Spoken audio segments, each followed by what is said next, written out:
Olá família, tudo bem? Começando o nosso podcast e hoje um dia muito especial, recebendo uma pessoa sensacional. Tudo bem, Daniel? Como é que vai, pastor? Joia! Firme? Tudo bem, graças a Deus. Que legal! Danielzão, que prazer te receber aqui. Há pouco tempo nós começamos aqui com um projeto de transformar o nosso canal no YouTube em uma TV 24 horas, começamos com algumas coisas aí, e dentre elas o podcast, né? E o nosso podcast é para ouvir o testemunho do pessoal da nossa igreja, o testemunho de pastores e líderes de outras igrejas aqui da cidade, e também algumas pessoas, convidados, amigos, parceiros aí que a gente tem recebido por aqui. E você é o primeiro político, apesar de ser cristão, amigo, parceiro também, que vem aqui no nosso podcast. Pode perguntar tudo, como que é? Bom dia, pastor. Uma alegria muito grande amigo. estar aqui.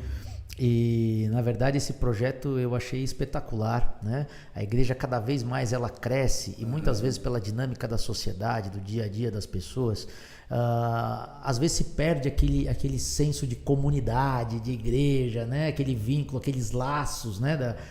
Que muitos gostam de dizer até da igreja primitiva e tudo mais, né? E acho que utilizar a tecnologia a favor disso, né? Trazer os irmãos para darem um testemunho de vida, torna isso conhecido, público para a comunidade, para a igreja, sem dúvida nenhuma os laços eles são fortalecidos, e também com a cidade, né? Com pastores, líderes da cidade, enfim, projeto maravilhoso, parabéns, estou muito feliz de estar aqui e pode perguntar o que quiser. Que legal. Você é candidato a deputado estadual, né, Daniel? Sim, nessas eleições lancei a candidatura a deputado estadual. Candidato a deputado estadual. Durante muito tempo se falou assim, igreja, religião e política não se mistura. Mistura ou não mistura? Começou já comecei quente, né? Começou quente. É muito interessante, né? Porque eu entendo que a igreja e o Estado, eles são distintos e devem caminhar de modo distinto, né? Isso não quer dizer que os membros da igreja, as pessoas que frequentam a igreja, não tenham que ter uma participação na vida pública. E quando eu falo administração na vida pública, a gente entende que o cristão, assim como todo e qualquer cidadão, ele tem o direito e ele deve estar colocado nos mais diversos segmentos da sociedade, inclusive na administração pública. A gente fala aí da questão, quando a gente fala de modelo de administração, de política, a gente esquece, né, que a administração de um país, de uma cidade, de um estado, ela não é responsabilidade somente do poder executivo ou do poder legislativo, é também do poder judiciário, né? Hoje o Ministério Público tem um papel importantíssimo, né? E dificilmente a gente vê essas discussões quando um irmão, alguém da igreja presta um concurso público para ser juiz, quando presta um concurso público para ser promotor. Agora, se o rapaz se candidata, né?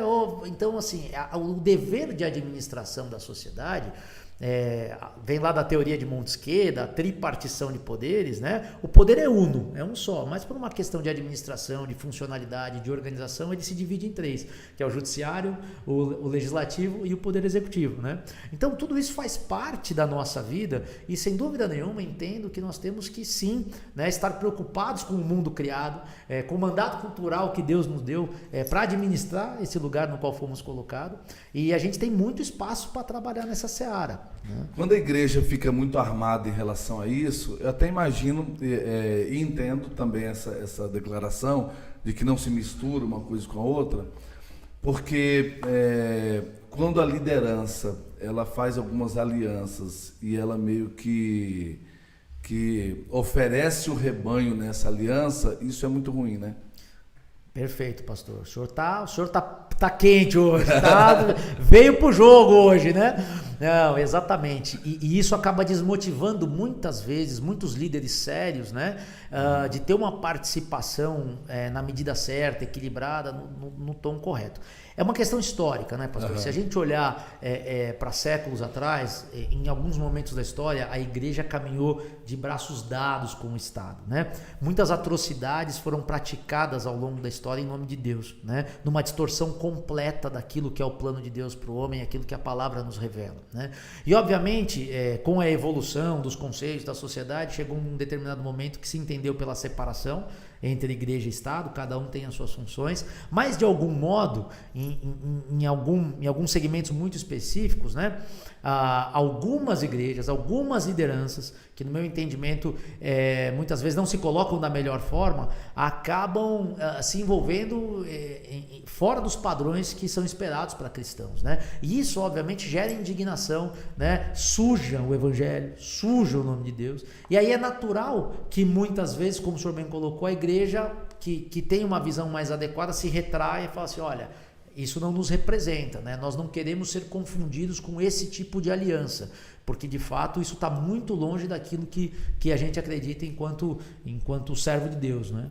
Daniel, nós estamos falando aqui esses dias sobre o posicionamento da igreja, e é do interesse de Deus ouvir a oração da igreja. Nós estamos aqui, né, em 21 dias orando pelo Brasil, pela prosperidade dessa terra linda, maravilhosa, né, apresentando a corrupção diante do Senhor, os corruptos, e trabalhando também em relação ao posicionamento da igreja. Aí nós colocamos aqui uma figura, né, representativa, o Zé, em cima do púlpito, e aí eu falei, gente, o Zé está levantando as mãos para Brasília, o Zé está fazendo uma oração contra a corrupção, mas o Zé compra um monte de coisa pirata.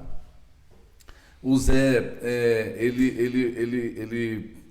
o sistema de TV a cabo lá, ele usa um desbloqueador lá, ele fala, nossa, agora eu pego direto pelo satélite, não tenho que pagar nada por mês. É o Netcat.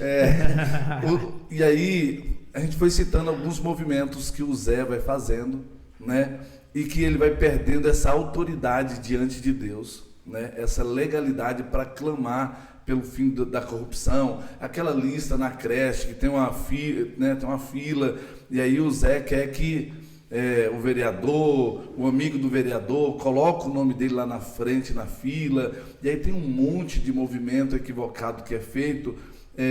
A igreja, ela tem perdido legalidade nesses movimentos aí. Isso acontece mesmo? Você que está na política e na prática? Nossa, pastor, acontece demais, né? Acontece demais, e muito feliz que o senhor tem dado essa palavra para a igreja também.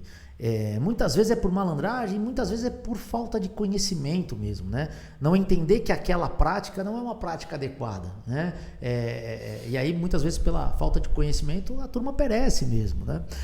Eu no passado, enquanto vereador, lancei uma campanha na cidade de combate à corrupção, combate a pequenas corrupções, né?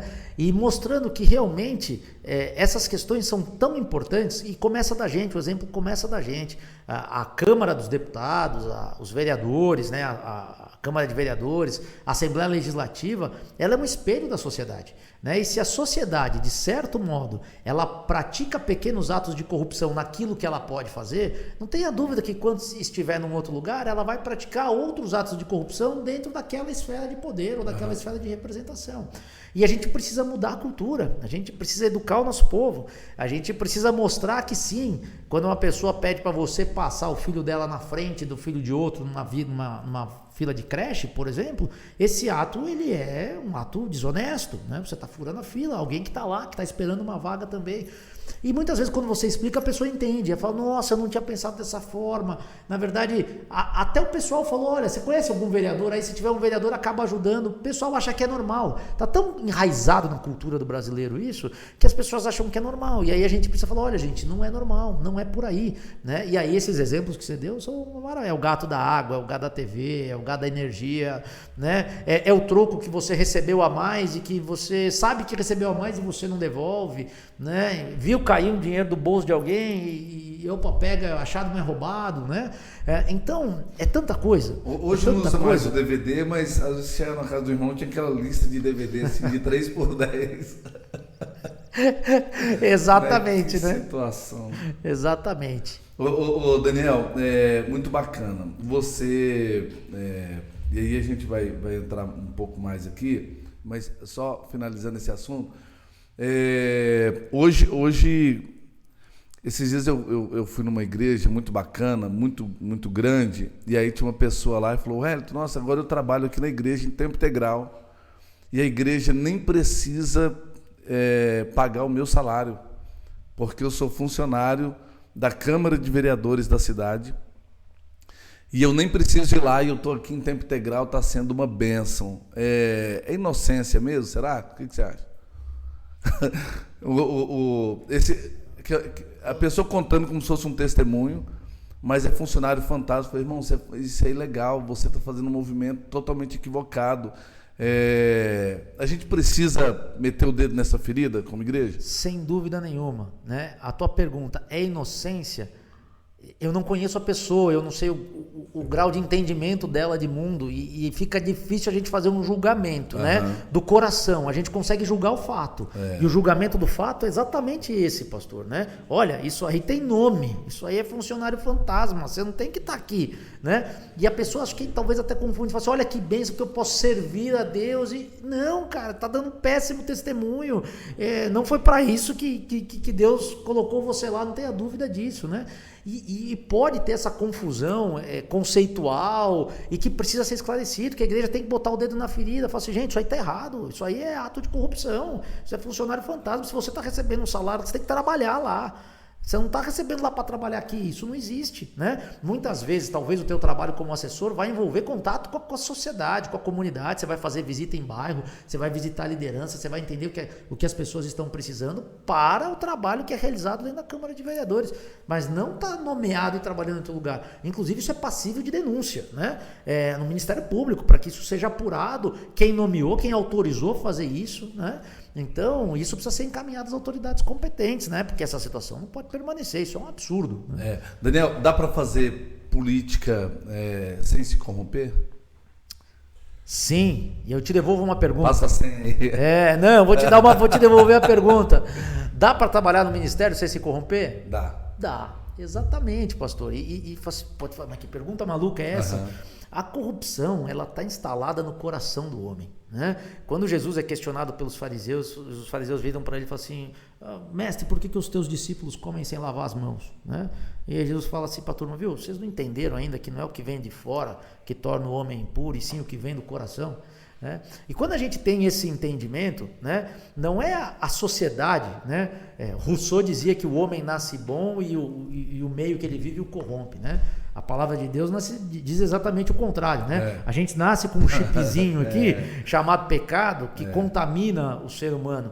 Então não é nada de fora, que está de fora, que vai fazer você mais ou menos pecador, né? Mas sim os desejos do teu coração e como você trata o teu coração. Esses são os ensinamentos de Cristo. E quando a gente traz isso para uma aplicação prática, não é a política que torna alguém impuro, né? Porque você pode ser desonesto, corrupto no teu trabalho. Eu tenho um amigo que trabalha na área de compliance, né? De fiscalização, e quando eu fiquei sabendo que ele estava trabalhando, eu perguntei para ele, nossa, que legal, quais cidades você já fez uma varredura, uma auditoria? Ele virou para mim e falou assim, não, eu não trabalho com prefeitura, eu só trabalho com empresa privada. Eu falei, o quê? Ele falou, só trabalho com empresa privada, eu apuro a corrupção dentro de corporações privadas. Então, a questão da política em si, ela é apenas uma seara onde nós estamos, mas a corrupção, os desejos pecaminosos, vem tudo do coração do homem, e aí pode ser quem está trabalhando numa empresa, quem está jogando futebol profissionalmente, um atleta de alto rendimento, no ministério, como o senhor tem combatido, né? Tantas lideranças e muitas vezes de diversas denominações, diversas igrejas, diversos credos que realmente não atuam conforme os princípios, né? Então a resposta básica é sim, é possível pela graça e misericórdia de Deus. Porque chega, né? O camarada fala assim, Daniel, você pode me dar isso daqui? Porque o outro ali, se eu for falar com ele, ele dá. Não. Esse discursozinho, ele... Chega no dia a dia, né? Em época de campanha, então, nossa, eu estou entregando panfletinho na rua, olha, você consegue me ajudar com isso, com aquilo? Eu fico constrangido, peço desculpa para a pessoa, porque às vezes é uma situação de necessidade mesmo. A gente fala assim, olha, a legislação não permite a gente fazer isso nesse momento, pode configurar a compra de voto, uma série de coisas. Ah, mas o tal lá faz. Eu falei, eu sei que faz, né? Eu sei quem faz, né? Mas eu não posso fazer, então isso acaba sendo comum. Nós estamos preparando a igreja aqui, porque na eleição de vereador, na eleição municipal, que vai ser daqui 2 anos, né? Nós vamos fazer muita denúncia pesada aqui. Então, qualquer candidato a vereador, porque a gente sabe, né? Que oferta cesta básica, isso e tal, e toda essa compra de voto a gente vai denunciar mesmo, e a gente já está preparando a igreja para isso. aquele adesivo que coloca no carro. Ontem mesmo, recebi uma pessoa, falou assim, pastor, estão oferecendo aí R$350, candidato aqui da nossa região, R$350 para colocar o adesivo no carro. Essas coisas precisam ser combatidas mais forte, né? Muito, pastor, muito, muito. Porque se a gente tem a oportunidade do voto para escolher os nossos líderes, a gente tem que preservar esse processo da forma mais correta possível, para que ele não seja contaminado. E as pessoas que estão recebendo esse tipo de oferta, de proposta, se elas tiverem a disposição de levar isso adiante, fazer as denúncias, né? Olha, sou eu mesmo, eu recebi essa oferta, eu recebi a proposta, né? É assim que a gente vai começar a mudar essa cultura, porque acontece de modo escancarado hoje, né? É o adesivo, é no dia da votação, tanto para votar em tal, né? E as pessoas muitas vezes ficam com medo de se expor, de falar, e a turma continua fazendo isso à torta direita. É um grande mal que existem nos processos eleitorais hoje e que a gente precisa erradicar. E através de fiscalização, de conscientização, né, dizer para a pessoa, olha, esse dinheirinho que estão pagando aí, ele vai sair muito caro, viu? Porque pelos próximos anos, né, aquilo que poderia ser feito, que de fato resolve a vida das pessoas, não vai ser feito como deveria, né? Porque se está fazendo errado agora, não tenha dúvida que vai fazer errado depois, né? Honesto em pouco, honesto em muito, vai fazer errado depois. Já começa tudo errado. A declaração que muita gente boa fez no Brasil, dizendo assim, a política é lugar de ladrão, é lugar de bandido. Isso trouxe um peso de legalidade para o Brasil? Eu vejo que trouxe uma alienação muito grande. Legitimou o bandido na política? Legitimou e principalmente tornou muito mais difícil o trabalho de gente séria na política. Porque é nesse momento que você pede voto, que você vai à rua, que você vai conversar com o cidadão, o pessoal não quer nem receber o seu folheto. A gente escuta muita coisa na rua. Essa eleição, o que eu ouvi? Eu odeio político. Eu odeio político. Falei, cara, mas você não me conhece. Eu odeio político. Não quero saber. Vira as costas e sai andando. Então é um discurso. E aí, obviamente, não é culpa só da sociedade, é culpa da classe política, né? Uhum. Que ao longo dos anos, o que deu de exemplo, o que deu de, vamos dizer assim, o que demonstrou para a sociedade foi promessas, um monte de mentiroso, gente que não cumpre o que promete, tornou a classe cada vez mais desacreditada e gera uma repulsa de muita gente, né? Então, assim, a classe política tem muita culpa nisso. E, obviamente, quando a gente valida e generaliza e coloca todo mundo na mesma prateleira, dificulta ainda mais o trabalho de gente séria que entende a necessidade de estar presente num setor tão complicado. Quando você valida isso, está dizendo assim, o político é ladrão e está tudo bem eles continuarem sendo ladrão lá, é meio que validar isso, né? E o rouba mais faz. Quem nunca ouviu, rouba mais faz. Né? Então, Daniel, conta pra gente um pouquinho da sua história. Você é membro da Igreja Batista aqui em Atibaia, uma igreja que tem um trabalho extremamente importante.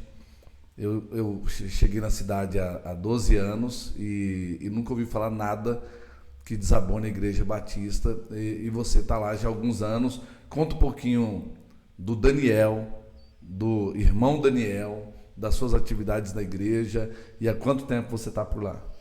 Graça e misericórdia de Deus, sempre, né, pastor? Sempre. Eu nasci no Rio Grande do Sul, Caxias do Sul, né? E vim para São Paulo muito pequeno, com 1 ano de idade, por conta do trabalho do meu pai, né? E em 1990 nós mudamos para Atibaia, né? Eu tinha na época 8 anos de idade, e com 10 anos de idade, no dia 7 de fevereiro de 1992, na Assembleia de Deus aqui, que era presidida pelo pastor Oscar Bedori, um culto de quinta-feira à noite, eu entreguei a vida para Jesus, né?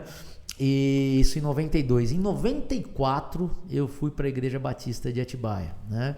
Então são 28 anos, acredito aqui na conta, perto de 28 anos que eu estou na Igreja Batista. Em 1995 me batizei, me tornei membro e desde então congrego na igreja, participando ativamente das atividades de grupo de adolescentes, de jovens. Trabalhei muito tempo como voluntário, algumas temporadas no acampamento da Palavra da Vida, né? Nós temos o privilégio aqui em Atibaia ter a sede nacional da Palavra da Vida, o seminário da Palavra da Vida, o acampamento, e um pessoal que eu tenho um carinho enorme, gente muito séria, né? Gente que prega o evangelho mesmo e que se dedica pela sociedade. E durante toda essa trajetória, né, a gente faz muitos amigos, a igreja é um espaço maravilhoso para moldar o caráter do indivíduo através dos princípios cristãos, trabalhar o coração do sujeito, né? E durante tantos anos, né, e continua sendo, a igreja é a nossa segunda casa, praticamente, né? A vida em comunidade. Quando eu concluí o meu segundo grau aqui em Atibaia, eu decidi que eu ia fazer uma faculdade de Direito, né? E naquela ocasião, eu olhei para as pessoas que eram próximas a mim, né? Meus familiares, né? Meu pai, minha mãe e a minha irmã, basicamente. Minha irmã mais nova. Meu pai não é advogado, a gente não tinha nenhum amigo na área do direito que eventualmente pudesse abrir uma porta, dar uma força, um empurrãozinho para começar uma carreira. Não tinha juízes, amigos ou promotores que eventualmente pudesse dar um direcionamento, e eu tomei uma decisão que eu precisaria arregaçar as mangas e enfrentar um desafio de ir para uma grande universidade para conseguir realmente entrar na carreira e fazer um curso muito bem feito. E isso me impulsionou a estudar, né? Pela graça e misericórdia de Deus, passei na PUC de São Paulo, cursei Direito por 5 anos na faculdade, sou pós-graduado em Direito do Trabalho também pela PUC de São Paulo. E durante todo esse período, né, fiz um curso de escola de formação na Sociedade Brasileira de Direito Público, lá em 2002 ainda, ou 2003, quando eu nem imaginava que aquela formação poderia ser útil e eu iria utilizar demais na minha vida nos anos subsequentes, né? Em 2008, bati no microfone aqui, vamos voltar aqui. Em 2008, eu disputei a minha primeira eleição para vereador na cidade. Eu já estava em São Paulo advogando, tinha advogado no Machado Meyer Sendax Office Advogados, um dos grandes escritórios de advocacia do Brasil. Na sequência, fui estruturar a área trabalhista num outro escritório chamado Almeida, Tavares e Focaccia na época. E em 2008 tomei essa decisão de disputar a primeira eleição para vereador. Essa chama, o desejo de servir a cidade, a comunidade, potencializar boas obras, trabalhar pela cidade que a gente ama, fez com que eu lançasse a candidatura. Foi a minha primeira vez, não conhecia muito da política, tive 769 votos na ocasião, fui o 17º votado da cidade. Mais votado da cidade, faltou um pouquinho para entrar, fiquei como segundo suplente, mas daquela eleição eu recebi um convite do prefeito eleito para trabalhar como secretário adjunto de assuntos jurídicos no município, muito por conta da minha formação, obviamente, da experiência que eu tive pelos trabalhos realizados em São Paulo, entendendo que poderia ajudar a administração do município. Foi quando eu vim para a cidade. E aí fiquei 2 anos como secretário adjunto de assuntos jurídicos. Na sequência recebi o convite para me tornar chefe de gabinete do prefeito Dr. Denig à época. Um abraço ao Dr. Denig se estiver nos assistindo aqui. Ao Paulo Catapreta, que era o antecessor, foi o chefe de gabinete nos 2 primeiros anos do mandato do Dr. Denig. O Paulo, ele precisou se afastar por questões profissionais, pessoais, sugeriu que eu permanecesse no lugar dele. O Dr. Denig também fez o convite. E aí eu atuei como chefe de gabinete na cidade por 1 ano e 4 meses, junto com a Defesa Civil, coordenei a Defesa Civil do município, pegamos a maior enchente acho que é uma das maiores enchentes, se não a maior da história da cidade. Lembra, né, pastor? Lembro. Uma dificuldade enorme ali, pela graça e misericórdia de Deus, nós conseguimos fazer um atendimento importante naquela época à população. E na sequência eu acabei assumindo, em 2008 contei que eu fiquei como segundo suplente, né? Finalzinho da legislatura eu acabei assumindo porque um dos vereadores que era do meu partido à época acabou sendo cassado, ele mudou de partido, foi cassado, e eu assumi o finalzinho da legislatura de 2008 até 2012. 2012 disputei a eleição para vereador e aí eu já fui eleito o 3º mais votado da cidade, 1.215 votos. Né? Fiz um primeiro mandato de 2013 até 2016 dentro da Câmara Municipal, sempre defendendo o interesse público e coletivo e, obviamente, pautado nos princípios que norteiam a nossa vida, sem negociar os valores, né? E muitos que nos acompanham conhecem a nossa trajetória e sabem a forma como nós sempre atuamos, o que culminou numa reeleição de vereador em 2016, e aí naquela ocasião nós tivemos a maior votação na cidade, 1.986 votos na eleição de 2016, né? Cumprimos o mandato de 2016 até 2020 na Câmara Municipal. No meio do caminho teve uma eleição de deputado em que eu fiquei como segundo suplente do meu partido na Assembleia Legislativa, fui o terceiro mais votado do Estado na ocasião, Olha no só. meu partido, né? Faltou um pouquinho para assumir, e aí 2020 eleição de prefeito, né? Mais de 16 mil votos, graças a Deus, ajuda dos amigos, uma eleição muito difícil, que foi o meio da pandemia, a gente não conseguiu conversar com todo mundo que a gente precisava, que a gente gostaria, mas obviamente também foi difícil para os nossos concorrentes, né? Mas ficamos em segundo lugar na eleição, mais de 16 mil votos, e novamente estamos aqui colocando o nome à disposição da sociedade para disputar uma eleição para deputado estadual e poder trabalhar na seara pública, servindo a comunidade, a sociedade, a região que a gente tanto ama. Certo, sensacional, currículo sensacional. Daniel, quando você, na última eleição agora, para prefeito, você estava no Partido Verde e o seu vice, a princípio... Na rede. Na rede, né? Rede Sustentabilidade. Na rede, E o seu vice era do PCdoB no começo ali, aí depois parece que ele mudou de partido. Ele foi do PV, o vice era do PV. Do PV. No começo da carreira política dele... Do PCdoB. Era isso. E aí, como que o seu eleitorado recebeu essa aliança? Parte do eleitorado com quem a gente conseguiu conversar... entendeu exatamente a proposta, o plano de governo e por que as coisas caminharam daquela forma. Com muitas pessoas a gente não conseguiu conversar, pastor, muito por causa da pandemia. Foi um momento muito difícil para a sociedade, difícil para a igreja, a proibição das reuniões, né? Obviamente dos ajuntamentos. Né? Isso, além de prejudicar a vida em comunidade, prejudicou o diálogo, a possibilidade de conversar, entender uma movimentação e principalmente... explicar, a meu ver, né, a importância do indivíduo nos processos. Né? No Brasil, a gente tem uma situação colocada que ninguém pode ser candidato se não estiver filiado a um partido político. Né? E isso faz com que, obrigatoriamente, um cristão, alguém que queira ingressar na vida pública, ele tenha que escolher algum partido para estar. E nem sempre a escolha deve ser feita só pelo que o partido diz que é no papel. Né? Vamos fazer um paralelo aqui com igrejas que o senhor conhece muito bem. Às vezes a igreja no papel fala que é uma maravilha. Quando o senhor vai na igreja, você vê quem está liderando, vê as posturas que a turma está tomando, você fala assim, isso aqui não é de Deus, eu não vou ficar nesse lugar de jeito nenhum. Né? Acontece muito isso nos partidos políticos. Às vezes lá no papel é muito bonitinho, as propostas, defesa da família, às vezes tem até o nome, leva até o nome da denominação, de um setor da sociedade, vai no nome do partido, cristianismo, cristão, enfim, qualquer outra coisa, né? E nem sempre, né? E nem sempre, no dia a dia, as pessoas que estão pilotando os processos, eles agem de acordo com aquilo que se espera. Então, essa questão de partido político no Brasil é uma dificuldade enorme, enorme, enorme. Não existe partido perfeito, não vai ter um partido que você concorde com todas as bandeiras deles, não tenha dúvida disso. E, principalmente, as pessoas que não são do meio político não sabem que o partido é uma coisa na esfera federal, é outra coisa na esfera estadual e é outra coisa mais diferente ainda na esfera municipal. Às vezes você tem líderes maravilhosos conduzindo a sigla do partido na esfera nacional, mas no município aquele partido é a sigla mais corrupta que tem na cidade. E aí as pessoas falam assim, mas você devia estar naquele partido. Eu falo, mas vocês sabem o que aquele partido está fazendo na cidade? Não. Aí você explica, o pessoal fala, nossa...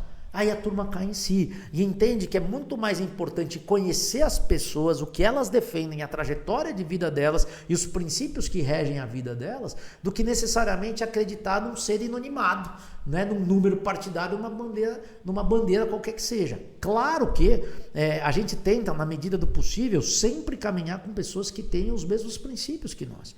A rede de sustentabilidade, eu não estou mais na rede, né? Mas à época eu estava na rede de sustentabilidade. Eu sempre tive, inclusive garantido pelo estatuto do partido, liberdade para me posicionar de acordo com as minhas convicções pessoais de foro íntimo, independente da bandeira do partido ou orientação partidária. Né? Eu nunca recebi um telefonema de porta-voz, presidente, quem quer que seja da rede, até porque a rede não tinha presidente, tinha só porta-voz, né?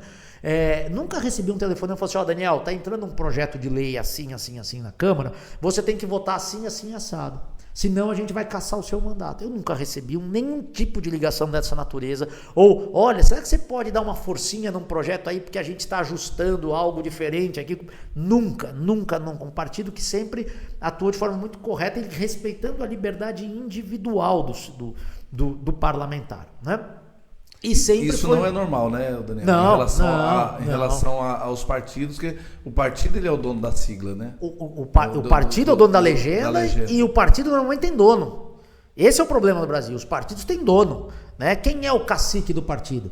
Ele faz os arranjos com o chefe do Poder Executivo, seja governador, presidente ou prefeito, e aí vira para os vereadores e fala assim: vocês vão votar assim, assim, assado. Se não votar, já sabe o que vai acontecer. Vem para cima, tenta caçar mandato, uma coisa assim, absurda, uma distorção.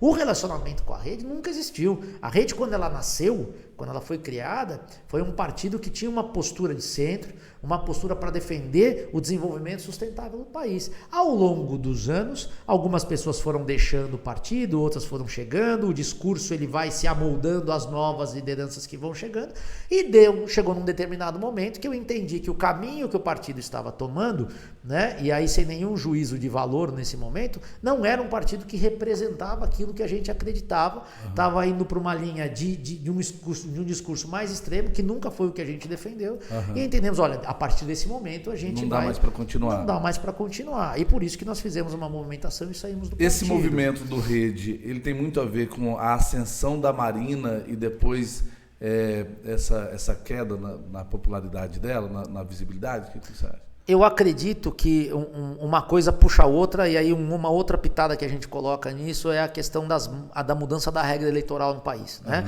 A Marina, ela sai de uma eleição, se eu não me engano, a eleição de 2014, né? Com mais de 20 milhões de votos no país, né?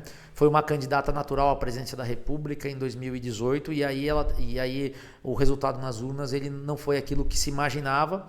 E aí o regramento eleitoral, né, a falta de representatividade, de lideranças com mandato eleitas pelo partido, fez com que algumas movimentações acontecessem. A legislação eleitoral criou a tal da figura da federação. Partidos menores começaram a se fortalecer com partidos maiores para que pudessem ter mais força e representatividade. Por conta disso tudo, sendo bem prático, resumindo, a rede foi para uma linha de fazer uma federação com um dos partidos ditos de esquerda, de extrema esquerda do país, né? Alguns dizem que é de extrema, outros que é mais do campo da esquerda mesmo, né? E a gente dialoga com as pessoas, a gente tem muita tranquilidade de conversar com todo mundo, e é assim que deve ser. A igreja ela é plural, né? Dentro da igreja a gente tem as pessoas que têm maior diversidade de opiniões, e o legal é poder conversar com todo mundo e entender que tem muitas situações que elas podem caminhar de forma pacificada, né? E é uma característica do nosso mandato. Até a eleição de 2020, quando a gente partiu para conversar com o Michel, depois dele sair do PCdoB, buscar a linha do Partido Verde de defesa do meio ambiente, nós sentamos juntos e escrevemos uma carta de princípios, né? Falamos assim: olha, o que a gente pensa sobre a cidade é isso. Quem concorda com essa carta de princípio, por favor, assine junto. E é isso que vai pautar qualquer tipo de aliança, qualquer tipo de mandato. Então, muito antes de uma aliança política, é uma aliança programática, né? O que está sendo colocado aqui que todo mundo entende que é necessário para o desenvolvimento da cidade. E aí outras lideranças participaram dessa construção. Posso citar aqui o ex-prefeito, o Beto, o Sérgio Montovanini, que historicamente era adversário do Beto, doutor Ubiratã, na ocasião a Ana Paula, outras lideranças estiveram conosco nesse movimento, e com base nessa carta de princípios, fala assim: olha, então nós estamos construindo um conteúdo programático de governo para a cidade, não é aliança política. Depois a gente vai discutir sobre aliança política para disputar a eleição, mas primeiro a gente precisa ter um entendimento e convergência em pautas que são cruciais para nós. E quais são os princípios que são inegociáveis? E esses princípios foram colocados nessa carta, né? E por isso que, com muita tranquilidade, né, as pessoas entendendo, até porque na época eu estava pilotando esse processo, né? Eu era o candidato a prefeito, então obviamente esse processo foi pactuado, foi conversado, mas todo mundo sabia quais eram os princípios que norteiam a minha vida, e todo mundo estava de acordo com eles. Então, se for assim, Daniel, e eu disse, se for assim eu topo, se for qualquer coisa diferente disso, a gente acha que não vai conseguir caminhar. E foi algo muito tranquilo de se fazer, né? Qual foi o grande problema, no meu entendimento? A gente não ter conseguido conversar com a sociedade como a gente gostaria. E aí, sem dúvida nenhuma, a pandemia atrapalhou demais esse processo como um todo. O seu histórico, né, Igreja Batista, um cristão que a gente tem muito respeito aqui na cidade, é fácil essa escolha de um partido? A gente tem falado aqui, a gente até está criando um programa aqui, a gente já fez uns 2 ou 3 episódios, né, politicamente cristão, e a gente vai continuar pós as eleições agora, falando de política aqui no canal. É fácil escolher um partido? Porque não tem um partido que fala assim, nossa, que partido bacana é esse. Não existe, não existe. A Rede, inclusive, tinha uma proposta muito legal de candidatura avulsa. A Rede defendia que para você ser candidato, você não precisa estar afiliado em partido nenhum. Ela levantou isso como bandeira durante muito tempo. E eu acho que seria... Essa realidade, você acha que é viável no Brasil? É o sonho de todo mundo, né? É por conta da realidade partidária ser tão promíscua no Brasil que isso é fundamental. Agora, por outro lado... Quem decide isso é eles, né? Não, mas e até conceitualmente a questão do partido ela é super importante, mas se a gente tivesse partidos sérios. Por quê? Porque o partido ele faria um trabalho que eu entendo que é fundamental para a sociedade de peneirar os candidatos. Né? O partido, nas suas prévias, ele tem que fazer essa seleção para colocar na prateleira eleitoral do cidadão os melhores nomes, as pessoas que tenham condição de exercer de fato um trabalho adequado para a comunidade. Mas os partidos eles não fazem isso hoje. Sabe o que o partido faz, pastor? Ele olha para um candidato aí que pode ter voto, independente dos princípios, se o cara é correto, se o cara não é, dos valores que ele carrega na vida dele, o partido só olha o número. Esse camarada acho que vai ter 200, 300 votos. Vem cá que eu vou te filiar, eu te dou uma legenda. E aí pega um doido desse, explode de voto, e aí daqui a pouco é um cara desse que está administrando a cidade e não tem condição nenhuma de estar fazendo o serviço. Por quê? Porque o partido político não está fazendo o trabalho dele, de selecionar os quadros, de dar educação política, de preparar as pessoas para o desafio da administração pública sob a ótica eleitoral. Então, conceitualmente, o partido é importante. Mas a prática no Brasil é uma distorção absurda, que faz com que bandeiras como, por exemplo, a candidatura avulsa seja super aceita, para não ter que obrigar o bom candidato, o bom cidadão, a muitas vezes se meter num monte de conversa que não tem sentido nenhum, né? E aí torna muito difícil essa escolha. O sujeito que está começando na política, ele vai procurar um partido, aí ele vai conversar com o presidente do partido na cidade. Aí o presidente do partido, às vezes simplesmente fala assim, não, cara, vem aqui que eu deixo você concorrer a vereador aqui na minha chapa. E um partido que seria um partido melhor, mais adequado, o rapaz vai lá para conversar, só que a chapa já está pronta. Fala assim, aqui não dá para você jogar, não dá para você concorrer. Né? E aí o cara acaba indo no outro partido só para poder concorrer. Ele não leu bandeira do partido, ele não sabe se o presidente é honesto, se é desonesto, ele não sabe nada. Me deixaram concorrer a vereador por aqui, não é aqui que eu tô. 90% das filiações partidárias aconteceram assim no Brasil. E agora, depois, eu vou dizer assim, de 2014 para cá, das eleições de 2018, que a turma está acordando por uma necessidade de ter uma educação política melhor, em falar sobre bandeira de partido, mas também precisa entender na prática como as coisas funcionam, né? E aí a dificuldade de quem está no dia a dia da vida pública eleitoral, de muitas vezes achar o partido perfeito, não existe, assim como não tem igreja perfeita, assim como não tem igreja perfeita. Ô Daniel, hoje qual é o seu partido, o que esse partido em linha geral defende para a pessoa que está assistindo aqui saber como que está a sintonia hoje? Eu fui para o Podemos. Podemos é um partido de centro hoje, acredito que muito mais alinhado à linha da centro-direita, né? E é um partido que, por todas as conversas que nós tivemos e que nós fizemos, as pessoas que estão, muitas pessoas que estavam na rede lá atrás, que tinham os mesmos princípios que nós, inclusive migraram para o Podemos ao longo dos anos, e tive excelentes referências deles sobre a forma como o partido conduz a construção nos municípios, no estado e no país como um todo, né? Por conta de muitas pessoas avalizando o trabalho feito pelo partido, em termos também de liberdade para o parlamentar, para o indivíduo se posicionar, e também por um convite que recebi do Daniel José, que é deputado estadual hoje, está indo deputado federal aqui pela nossa região. Nós entendemos que era um partido que nos daria a condição de trabalhar. Acredito que, como sempre, trabalhamos na vida pública até hoje. Quero dizer também que em outros partidos, né, que a gente conhece, que tem boas pessoas. A gente fala, às vezes, de forma mais acalorada, mas tem gente boa. Tem gente boa na política, tem partido decente, né? Ou lideranças decentes conduzindo os partidos em alguma das esferas. Às vezes você não consegue ter esse 3 tipos de liderança qualificada na esfera nacional, federal e municipal ao mesmo tempo. Às vezes você vai ter na municipal, a estadual vai ser ruim, a nacional é boa. Às vezes a estadual é maravilhosa, a municipal também, a nacional é ruim. Porque são lideranças que são distintas. Né? E não tem uma ligação clara, um elo de conversa, de fiscalização do que está sendo feito na ponta. Vamos pensar comigo, Elton. O estado de São Paulo, só o estado de São Paulo tem 645 municípios. 645. Um partido que quer ter capilaridade, ele vai ter base, diretório, comissão provisória nos 645 municípios. Você acha que eles vão achar 645 pessoas boas, corretas, honestas, que pensam como eles de cima para baixo? Para poder abrir um partido em cada um desses municípios? Não vai. Vai achar tranqueira, vai ter tranqueira no meio do caminho. E isso acaba poluindo, né, aquilo que a gente chama de construção partidária, dos processos legítimos e tudo mais. Então, a gente precisa de uma grande reforma política no Brasil, a gente precisa diminuir o número de partido político, de partideco que tem por aí, que não tem representação, a gente precisa repensar o sistema de votação, enfim, muitas e muitas coisas, um desafio enorme, mas que na prática dá um problema lascado para quem precisa escolher um partido. E o pior de tudo, o cara escolhe o partido, ele sai na rua, ele vai tomar chumbo. Ah, mas por que você foi para esse partido? Nesse partido eu não voto. Eu só voto... Assim, tô falando pra caramba, né? Dar microfone pra política é complicado, não, né? Falar. Mas a eleição de 18, por exemplo, aconteceu um fenômeno engraçado. Eu saía na rua para pedir voto, a turma me conhecia, a turma falava assim, Dani, a gente quer você para prefeito e para deputado agora é 17. Por que a turma falava 17? Porque era o PSL, o partido que o Bolsonaro disputou as eleições para presidente naquela ocasião, e muitos eleitores, né? Atibaia tem uma característica, e também o nosso eleitor, naquela eleição cerrou fileiras, é 17, é 17, é 17, e a turma exigia que eu tivesse no 17. Né? E aí eu discutia, explicava o porquê que eu não estava no 17, enfim, que era o partido do Bolsonaro na cidade.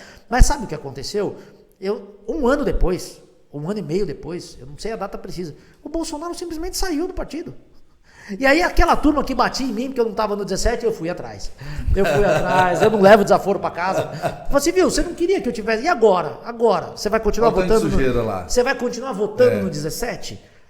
Não, veja bem, tá vendo como é muito mais importante você conhecer o candidato, a conduta do candidato, do que simplesmente você se abraçar no número, né? Olha aí, tudo que vocês defenderam caiu por terra, e agora o teu candidato é em outro partido, é outro número. E aí, agora você vai me obrigar a ir para outro partido também? Qual que é o sentido disso, né? Então é muito difícil, para quem precisa escolher é muito difícil. E hoje assim, hoje o Bolsonaro, ele é um político que tem uma notoriedade muito grande, né? Mas ele vai para um partido que tem muito problema de corrupção, né? E aí a gente não vai entrar nisso aqui, mas é desafiador escolher um partido, né? Muito desafiador, muito difícil, não haverá escolha que seja uma escolha perfeita. Escolher o menos pior. É sempre assim. Justamente... Estabelecer uma hierarquia. Você pode ter excelentes situações locais. Você pode ter um excelente partido na cidade. É muito mais fácil. Agora, quando você expande para a esfera estadual e nacional, às vezes você vai ter problema nesse meio do caminho. E a grande questão para mim é que as pessoas não devem te julgar por conta disso. Né? O Podemos vai te dar essa autonomia que você disse que o Rede te dava, em relação à votação, em relação à sua voz, porque hoje o partido fecha muita coisa, né? Tem muito voto hoje que o partido fecha, combina e tal. Em relação a isso, como que fica o Daniel dentro do Podemos? É o mesmo alinhamento que você tinha na Rede ou não? A minha conduta será sempre a mesma. Espero que tenhamos sim toda essa possibilidade de construção, como sempre tivemos na Rede. E tenho absoluta convicção que teremos no partido. E se em algum momento isso não acontecer, não tenha dúvida que eu não vou abrir mão das minhas convicções, daquilo que eu acredito, dos meus princípios, por qualquer tipo de determinação que venha e seja, que confronte aquilo que a gente acredita. Porque o eleitor, quando ele vota no Wellington, ele vota no Daniel, ele vota na trajetória, na história de vida, nos valores e nos princípios que aquela pessoa defende. E isso nós vamos trabalhar sempre da mesma forma. Defendendo isso, né? Independente de qualquer outra orientação que venha. Mas sim, eu tenho absoluta convicção que não vamos ter nenhum tipo de problema no partido com isso. Sensacional. Daniel, hoje a pessoa que olha para você, que não te conhece, né, na cidade, o que ela pode esperar do Daniel? muito trabalho, muito comprometimento, uma vontade enorme de acertar sempre, né? E trabalhar da forma como nós sempre trabalhamos. São 12 anos de experiência na vida pública, né? Até a formação no direito, né? Ela auxilia muito no trabalho na administração pública. Eu até perguntaria isso agora. Quanto a sua formação em direito, ela potencializa a eficiência do seu mandato? Ajuda muito, pastor, porque o Poder Legislativo, ele é responsável por fazer leis, né? Ou para revogar leis, ou enfim, mas são as normas que ditam a conduta daquela sociedade. O direito, ele é uma seara, né? É um ramo da sociedade que ele trabalha com as leis, ele estuda as leis, né? Ele aplica as leis, ele interpreta as leis. E, obviamente, essa formação na faculdade de Direito dá uma condição muito tranquila de trabalhar no Poder Legislativo, né? Eu tive o privilégio, e eu considero assim, é um privilégio enorme, né? No começo do nosso bate-papo, a gente falou da tripartição de poderes, né? Do Legislativo, do Executivo e do Judiciário. Eu tive, por conta da minha formação, a possibilidade de trabalhar no dia a dia com o judiciário, porque como advogado, o que a gente faz é estar o dia a dia com o Poder Judiciário, né? Não dentro do judiciário, mas com o judiciário. No Poder Legislativo, 8 anos como vereador na cidade, e também no Poder Executivo. Então, como chefe de gabinete, secretário de Assuntos Jurídicos, coordenador de Defesa Civil, né? Essa experiência acumulada nos dá uma tranquilidade muito grande para enfrentar um desafio, seja na Assembleia Legislativa do Estado de São Paulo, como deputado, se eleito, seja como prefeito, de acordo com as eleições que nós disputamos lá atrás, em 2020, né? O pessoal me perguntava: Dani, você está preparado para o desafio? Sim. A vida é sempre um aprendizado, nós vamos continuar aprendendo, nós somos ensináveis, isso é muito legal, mas hoje, com toda a bagagem, com conhecimento, com experiência que nós tivemos ao longo da vida, a gente está pronto para encarar o desafio, né? E não sozinho, com a ajuda da sociedade, né? Não adianta a gente achar que a gente vota no cidadão de 4 em 4 anos e esquece o cara lá e que ele vai resolver os problemas do mundo, é o salvador da pátria. Isso não existe. A gente precisa estar perto, a gente precisa acompanhar, a gente precisa cobrar, né? E isso é fundamental. Quando uma sociedade ela tem esse entendimento, aí ela cresce. Quando a opinião pública abraça o que precisa fazer na cidade, aí vai. Eu tenho feito uma pergunta aqui na igreja para muita gente, assim, não no privado, mas no altar. Quais foram os deputados estaduais que você votou nos 3 últimos mandatos? Então, talvez 5% da igreja, né, saiba e quem votou nos últimos 3 mandatos.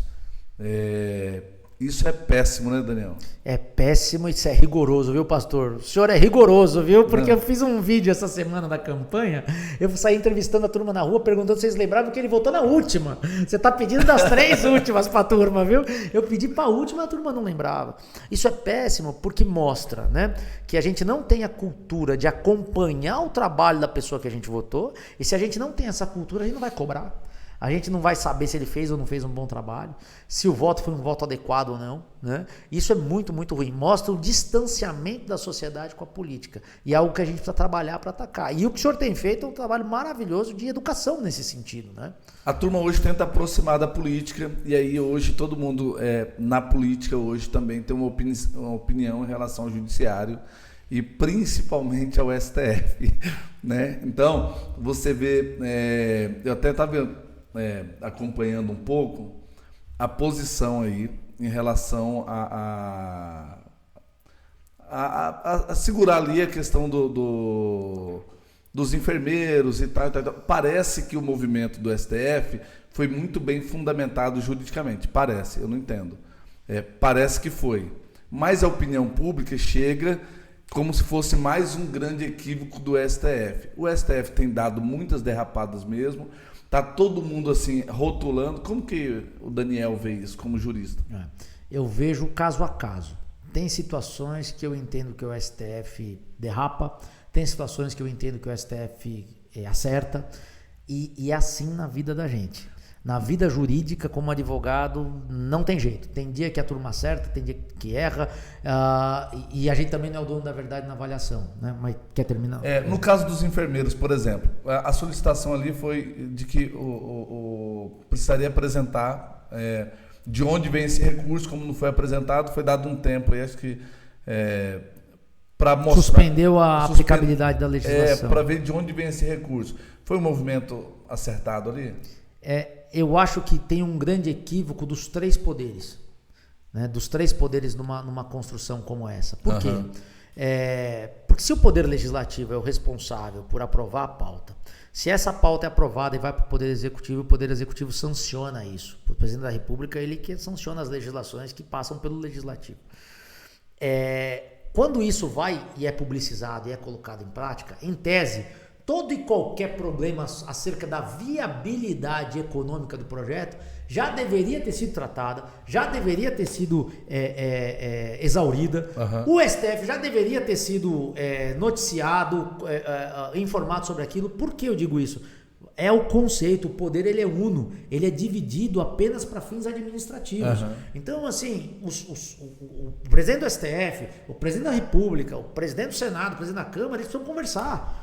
Eles precisam conversar porque são pautas que vão ditar, vão mudar a vida das pessoas. E se não tem um diálogo saudável, equilibrado, cada um entendendo a sua função e como que coloca o ovo em pé, vai ter descompasso como esse, né? E aí chega num momento em que um dos poderes coloca o dedo, derrapando ou não derrapando, entendendo que pode estar fazendo o que é adequado, que na prática gera uma ruptura de representatividade, pode gerar, é uma análise difícil de se fazer, mas pode gerar uma ofensa à independência e harmonia dos poderes, porque veja bem, o Legislativo aprovou, o Executivo sancionou, está botando o dedo para suspender isso, o princípio de repartição de poderes é independência e harmonia. Será que não está invadindo a competência do outro poder? Então, isso tudo acaba vindo para a mesa, né? Aí o STF vai dizer, cara, não é isso, a gente só está tentando equilibrar para que algo se sustente, porque se não sustentar, o efeito vai ser catastrófico para todo mundo, para a sociedade, inclusive para os enfermeiros.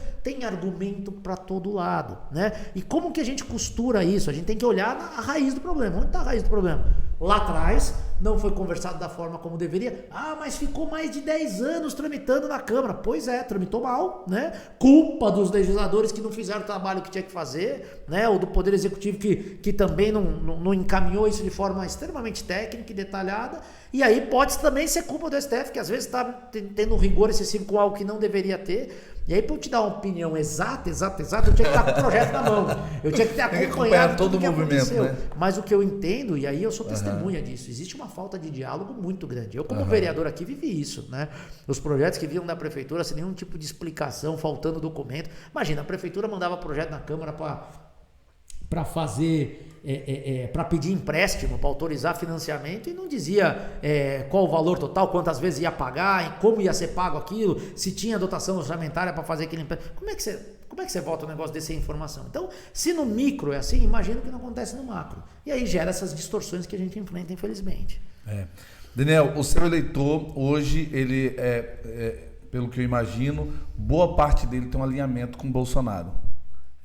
Alguns sim, outros não. Como que é o posicionamento do Daniel em relação aos presidenciáveis? Essa é uma pergunta que todo mundo tem me feito na rua, né? Sobre aquilo que a gente precisa construir. Eu entendo que a gente está num momento de profunda crise da sociedade que nós vivemos ainda por conta da pandemia e também por conta dos efeitos aí mundiais da guerra da Rússia e da Ucrânia.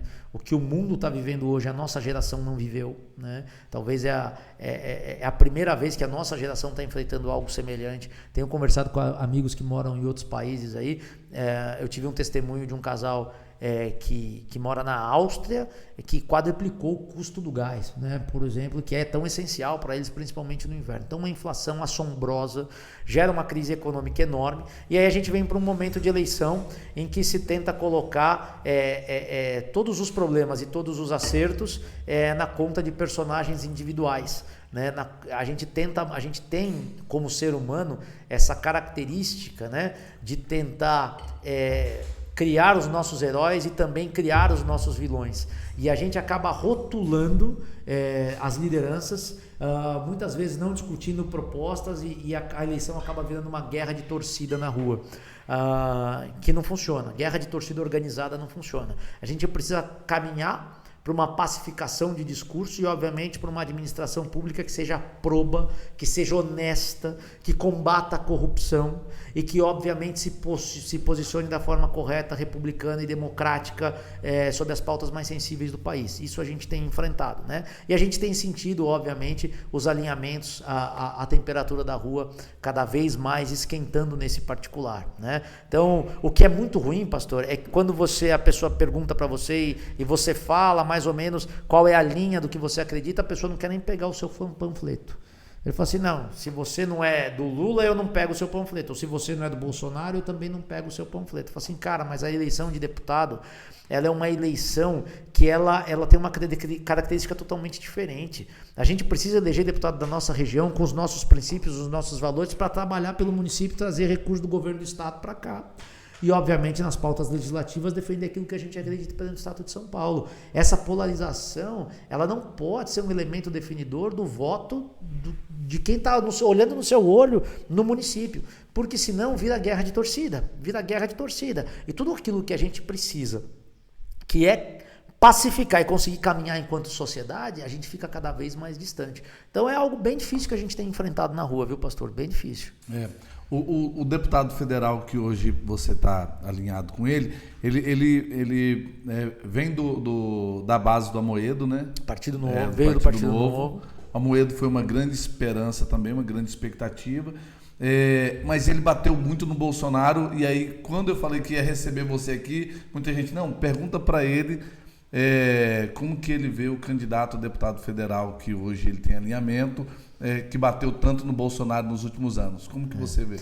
Ele fez algumas críticas contundentes ao governo do Bolsonaro, mas o que eu tenho visto é que ele tem batido muito mais no Lula, né? E tenho visto alguns posicionamentos disso, né? Mas muito mais mesmo, né? Ele vem de uma linha do Partido Novo, de direita, uma linha de economia liberal, e quando eu conversei com ele sobre esse assunto, eu falei, cara, por que você está criticando, qual que é o teu entendimento de governo? Ele falou assim, olha, em algumas promessas econômicas feitas pelo governo do Bolsonaro em 2018, algumas agendas econômicas que o Bolsonaro prometeu que cumpriria, ele não fez. Ele fez o contrário do que ele disse que faria. Isso eu estou dizendo, você me perguntou do posicionamento dele. Sim. O ideal seria ele estar aqui para explicar isso, né? Mas quando eu questionei sobre isso, ele falou, olha, algumas agendas, né, que ele tinha prometido, inclusive ele foi um apoiador eufórico da campanha do Bolsonaro em 2000, apoiou a candidatura do Amoedo, obviamente, no primeiro turno, e no segundo turno ele votou no presidente eleito, e ele se decepcionou com algumas questões relativas a pautas de liberdade econômica. Por isso que ele fez algumas críticas pontuais ao governo do Bolsonaro, mas e acredito que numa proporção muito maior, não sei se o dobro ou o triplo, exatamente a questão do Lula. Estou colocando isso porque eu vejo o Daniel com uma postura de discurso de terceira via, e ele tem dito para o Brasil o seguinte, olha, a sociedade a classe política não viabilizou uma terceira via para essa eleição. Para essa eleição vai continuar polarizado, mas o Congresso Nacional, o que ele tem dito o Congresso Nacional é a terceira via. E o que ele quer dizer com isso? As pessoas que nós elegermos para as Assembleias Legislativas agora, para a Câmara dos Deputados em Brasília, para o Senado Federal, são essas lideranças que vão conduzir processos de eleição em 2026, em 2030 e tudo mais. Por isso a importância de se olhar para as pessoas que estão disputando os cargos de deputado estadual, deputado federal e senador, entendendo que numa ampliação de visão, são essas pessoas que vão conduzir o país nos próximos anos, são eles que serão os candidatos.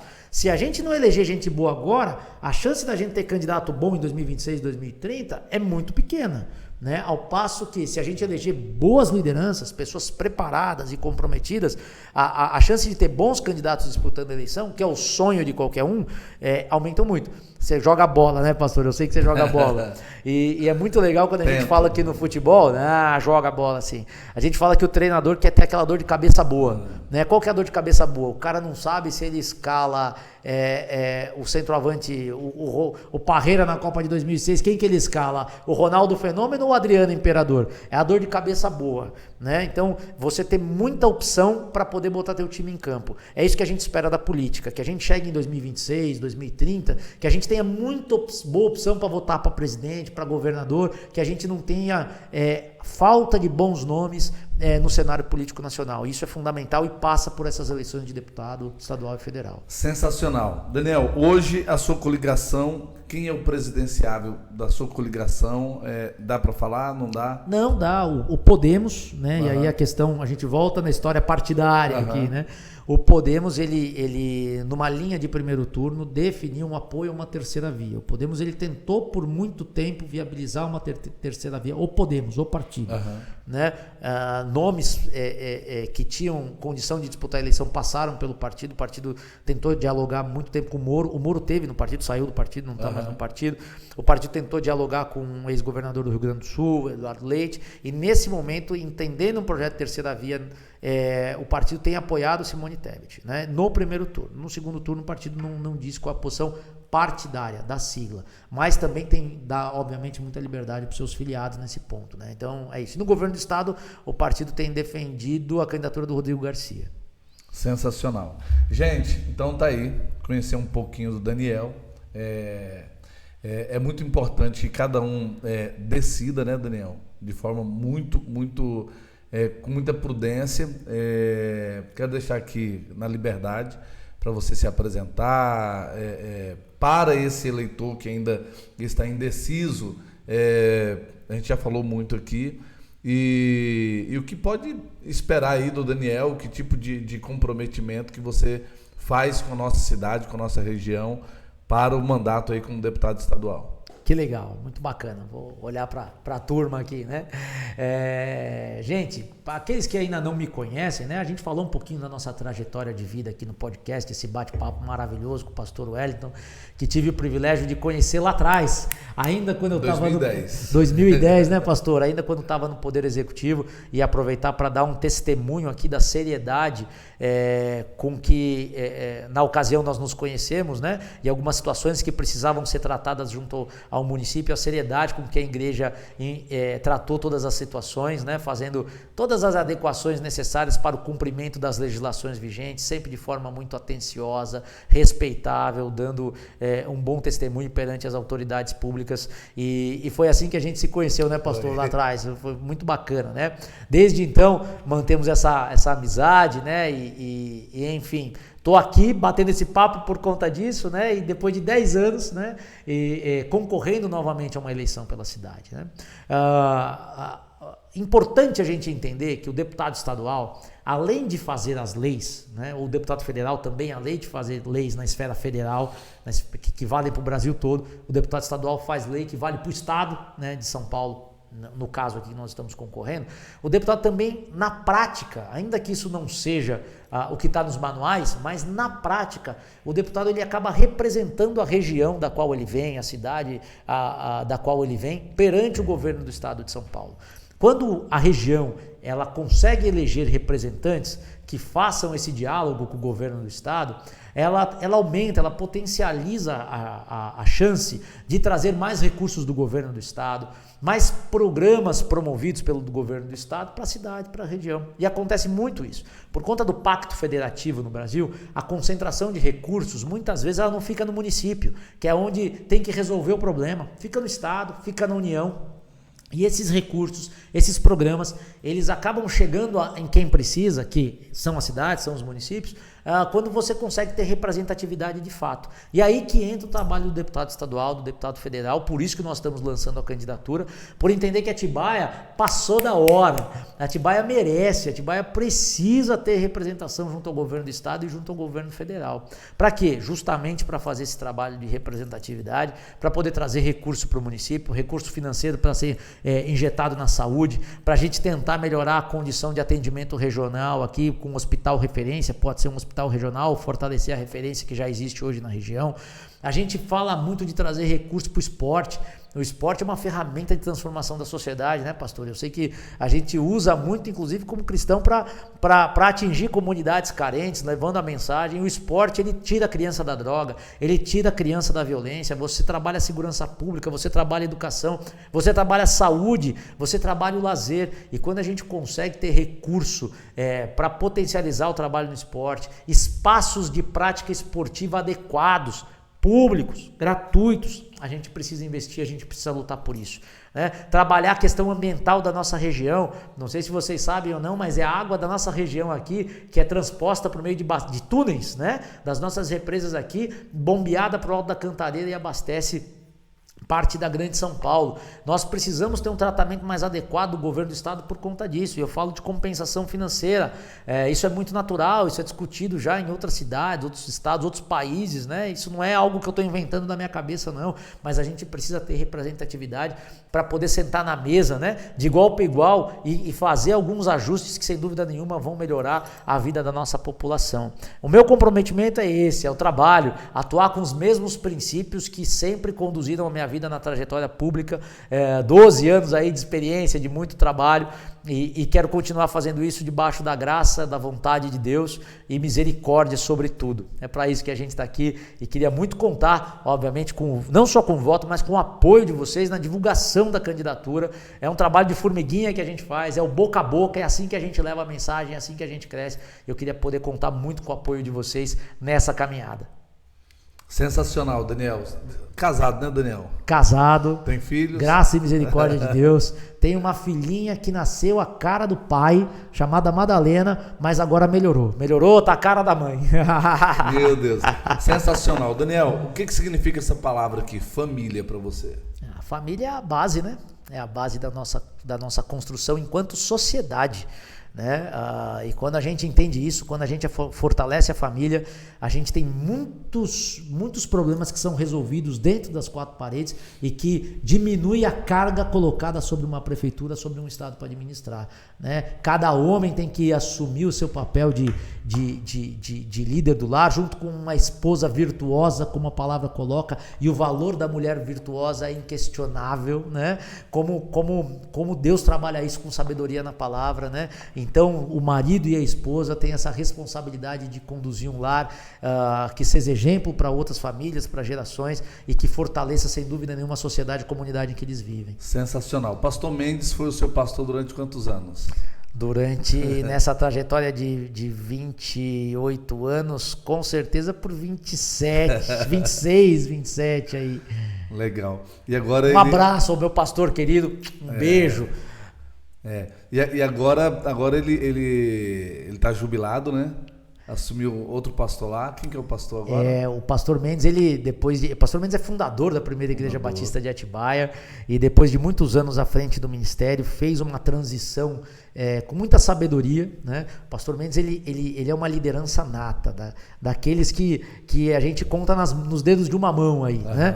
Que existe. E, obviamente, sempre que você tem uma figura muito forte, uma liderança muito forte, quando você precisa fazer uma transição, ela tem que ser muito, muito bem feita, com tranquilidade, pactuado, né, conversado com a igreja, para que não haja ruptura, para que não haja nenhum tipo de desarranjo no ministério conduzido sob a graça e misericórdia de Deus durante tantos anos. E o pastor, ele trabalhou essa sucessão dele, eu posso dizer com tranquilidade, por mais de 5 anos, acho que até mais.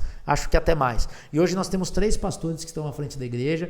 O pastor Abimael, que chegou na Igreja Batista junto comigo, lá em 94, né?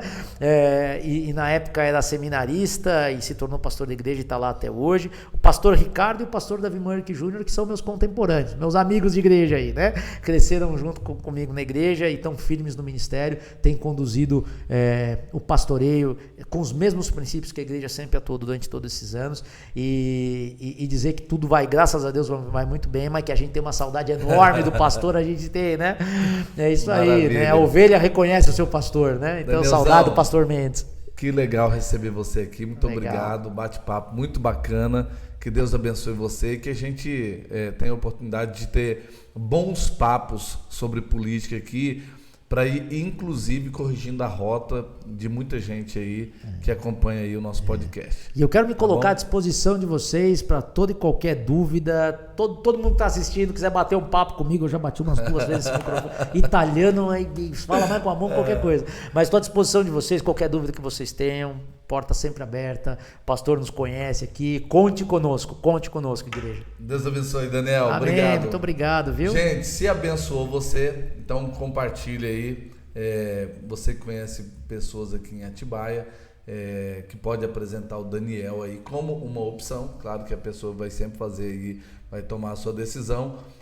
E aqui nós estamos abertos também para receber. Pastor, mas você não levou o meu candidato aí? Não, deixa ele vir para cá que a gente vai trocar ideia. Tá bom? Deus abençoe, gente. Fica na paz. Um grande abraço.